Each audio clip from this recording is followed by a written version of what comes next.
আসসালামু আলাইকুম রহমতুল্লাহি ওবারাকাতুহু।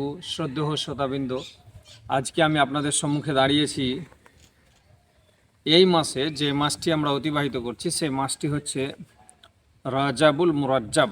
আর এই মাসের আজকে 21 তারিখ। আমরা সকলেই জানি যে 27 তারিখের রাত্রি, মানে 27 তারিখটা হচ্ছে আমাদের জন্য ইম্পর্টেন্ট। সেই রাত্রিতে নবী পাক সাল্লাল্লাহু আলাইহি ওয়াসাল্লামা মসজিদে হারাম থেকে আকসা থেকে লা মাকা, সাত আসমান পাড়ি দিয়ে বিশ্বভুবনকে সব কিছুকে পার করে কোন জায়গায় গেছিলেন, কোন জায়গাতে গিয়ে আল্লাহ তাআলার সঙ্গে দেখা করলেন, কিভাবে করলেন, এই সমস্ত আমরা ঘটনা শুনে আছি।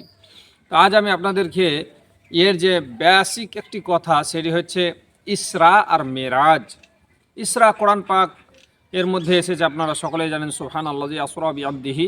আসরা শব্দ কোরআন পাকের মধ্যে এসেছে, আর মেরাজ কিন্তু হাদিসের মধ্যে বর্ণনা এসেছে অনেক জায়গাতে। এবার ইসরা শব্দের অর্থ হচ্ছে রাতারাতি ভ্রমণকে। তো এটাকে এভাবে বুঝুন যে মসজিদে হারাম থেকে মসজিদে আকসা পর্যন্ত যে সফরটা হয়েছিল এটাকে বলা হয় ইসরা। আর মসজিদে আকসা থেকে নবী পাক যে উরুজ দিলেন, আর মেরাজ উরুজ থেকে এসেছে, যার অর্থ হচ্ছে উপরে যাওয়া। তো রাসূলুল্লাহ সাল্লাল্লাহু আলাইহি ওয়াসাল্লামা মেরাজ করলেন, অর্থাৎ উরুজ হলো কোথা থেকে, মসজিদে আকসা থেকে ওপরের ভ্রমণ যে জায়গায় করলেন সেটাকে বলা হয় মেরাজ।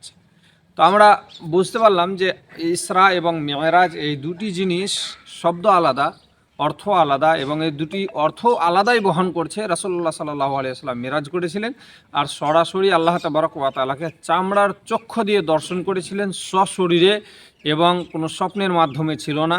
ইনশাআল্লাহ তাআলা আমাদের একটি পডকাস্ট আসছে নতুনই, ইনশাআল্লাহ খুব অতি শীঘ্রই আসবে মেরাজ সংক্রান্ত বিষয়ে। আপনারা সকলেই প্রস্তুত থাকুন, ফলো করে রাখুন, সাবস্ক্রাইব করে রাখুন, যাতে নোটিফিকেশান আপনার কাছে খুবই তাড়াতাড়ি পৌঁছে যায়। আসসালামু আলাইকুম রহমতুল্লাহ।